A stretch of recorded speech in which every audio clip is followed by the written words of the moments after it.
Take two with the Insta360 One X 360 camera. Currently we have a 3.5 foot pole. It's about 42 inches. That it like a selfie stick, and you can't see it because that's the magic of this camera and the pole it has. It software deletes it right out. Currently holding it level in front of me, parallel to the ground. Some of the points that they say here, I'll lift it right above my head now, and if you look straight down to the top of my head, you'll see some sort of black mark or something, and that's just the software deleting the pole from the camera. And flip it over my shoulder, so now it's behind me, and get a different angle that way. Kind of cool unit. Today I have a V30 memory card, 64 gig. Yesterday I had a class 10, and the class 10s are not good enough apparently. Flip it back so you can see Chewy. You really don't have to move the camera around at all, except for, you know, you can get obviously you can't see my face when it's behind me, but you can't see my back when it's in front of me. So once I get past these trees here, I'll flip it over to the side, and you can get a side shot. Some people were asking if it was a drone. It's not a drone. It is actually a camera on a stick, and a nice little golf grip handle, and it really doesn't even look like I'm doing anything. Very neat. Some of the things I've read about it, because of the way the two lenses interact with each other, is stitched together at some point, and you want to kind of keep that stitching parallel to the horizon, because you will notice a little bit of a blur where they meet, and that's the way to minimize it. And if you happen to be holding it straight up and down, then it's a good idea, especially when it's bright and sunny out, that you have one lens pointed directly towards the sun and one away, and it minimizes some of the glare that you get off the rounded edges of the lens. The lens is pretty delicate from what I'm told. The camera is definitely not waterproof from what I've read. I've heard a few people that have dropped their cameras into water. And if you don't have insurance on it, I actually don't on mine, but if you don't, then you're kind of SOL on it. The lenses themselves, if you scratch them, you can get them fixed. They're about $100 per lens, so it's recommended that you get a case for it. Of course, when I ordered mine, I do have a case on order, but it's 3 weeks away, so hopefully I don't do anything stupid with mine before the case gets here. I have one case that's kind of a splash guard case. It's about $50, and then there's another one that's you can dive up to 30 meters with it, which is 100 feet. Typically, you'd have to be more than a beginner diver to be diving that deep. So I think for snorkeling purposes, it's plenty if you're into that sort of thing. You can make some pretty cool shots with it.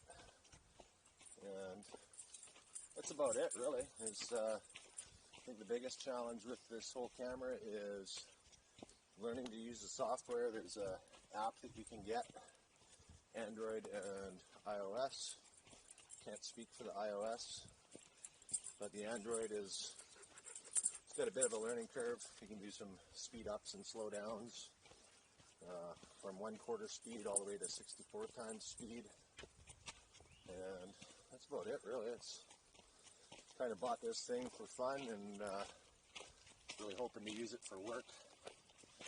We do a lot of house inspections from fires, floods, that sort of thing, and you can take 5,000 pictures of a house, and when you get back to your computer and you've been on the road for 3 hours, you start going through your pictures and you realize that, you know, a homeowner starts talking to you in the middle of you taking pictures, and they can distract you and you miss something important. So that was 75% of the reason why I bought this, just to use on the job, make sure I capture all those details, because it really matters. There's a lot of fun little things you can do.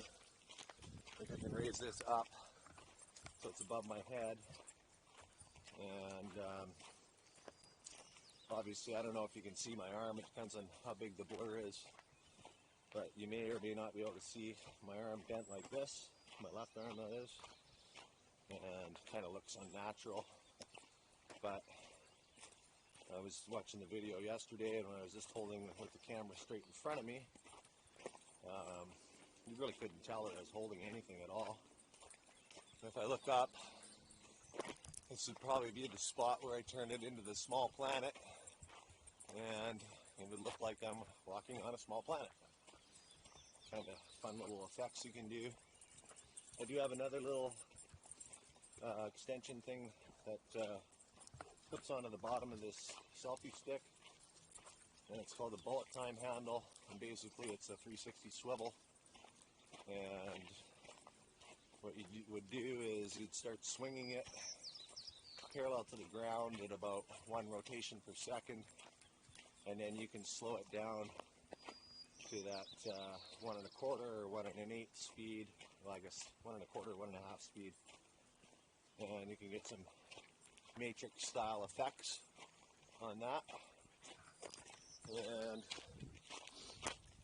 yeah, the beauty about this camera is it's capturing, what it does is 5.7K. Your phone is only capable of 4K rendering, but if you hook your camera up into your computer and use the desktop software, it'll export at 5.7K. I did some experimenting.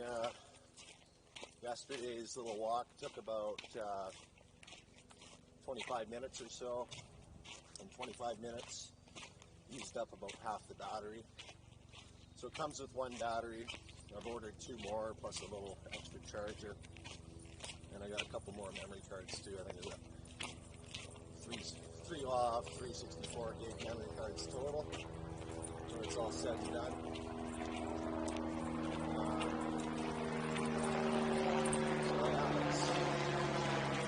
Nutshell, I got a little protective piece for it. It comes with this little lanyard, a little foam case. Basically, when you're done with this camera, as soon as you're done filming, you put it in this case, because like I said, those lenses are pretty delicate. You don't want to be resting this camera on a table or any other hard surface, just because of the fact those lenses are delicate and it's expensive, and you have to send it in. And be a month without your camera, and nobody wants that, especially after spending $600 or $700. If you're lucky, they went on sale last year, Prime Day, July 14th, July 15th, they're 20% off, and I couldn't wait. Watched too many videos on this thing, and kind of got myself excited about it, and said screw it, and pulled the trigger, and that's about it. I'm going to go up here, it's a little creek, Chewy's going to have a drink, and I did some fast motion yesterday running through this forest, trying to get a speeder bike type effect, and at 64 times frame rate, it was way too fast. It was just a blur. Speaking of the frame rates, when you can do I think it's 30 frames per second at 5.7K and 50 frames per second at 4K, and if you drop it down to 3K, you can get 100 frames per second, which is ideally what you'd be using for that bullet time effect, and get some really cool slow motion albeit it's pretty limited. I mean, you're stuck with this circle thing, but like I said, you can get some really cool effects out of it. Yeah, that's about it, really. Yeah, I'm still learning the ropes on it. I got a friend of mine that just messaged me today, said he was ordering one. He's pretty stoked about it. Like I said, I've been looking at these for over a month now, and big part of the reason I got it was for work.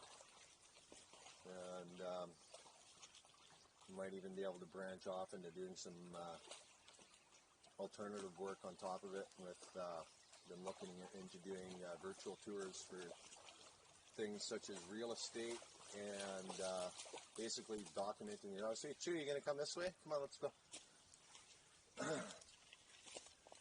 Being that I deal with a lot of fires, I've dealt with a lot of fires where there's been nothing left of the house, and I'm dealing with one in Quadra Island right now that it's a 5,000 square foot house. When I went to the site, there was 3 feet of rubble everywhere. The only thing you could really tell was where the fireplace was, and the guy has 7 pictures, and I'm supposed to figure out how to build his house back together based on that. And there's no city records because it was built on Quadra Island, and they weren't bound by municipal guidelines and all that crap back in 1975. So we basically have to sit down, and it's a lot of work trying to put that together. And if you have some sort of documentation of your home, I highly recommend it, whether it be video, photos. The thing that I'm trying to, once I figure out how to use this camera properly, will be setting up some sort of a virtual tour, much like they use in real estate these days. A lot of those cameras are quite high end. This camera is, $600, but some of these cameras go up to 300 US, or so I should say 3,000 US, and even as high as 6,000 US for these cameras. Mind you, these cameras do complete measurement data. They have what's called LiDAR, which is some sort of a laser measuring tool.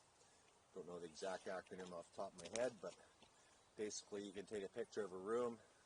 It scans the entire room, knows all the measurements for your windows, your doors, and the basic room dimensions, roof heights, all of that, and it can automatically plot a floor plan for you. I do that all the time in my job, so wasn't like a deal breaker for me. Something to look at in the future, of course, but for being an entry level in the whole thing, I think this is a good start. And so I'm going to stop talking, and we're just going to walk through this little trail and maybe get some, Return of the Jedi speeder bike action here. So here we go.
made it through the speeder bike sequence there.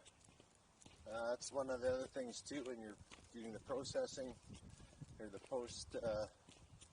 post-shoot video editing there. When you start applying speeds, whether you're speeding up or speeding down, gives you a little grid, timeline grid sort of thing, and you just pick whether you want what speed you want, and then you just slide through the frames, and you can really just set it for exactly what you want.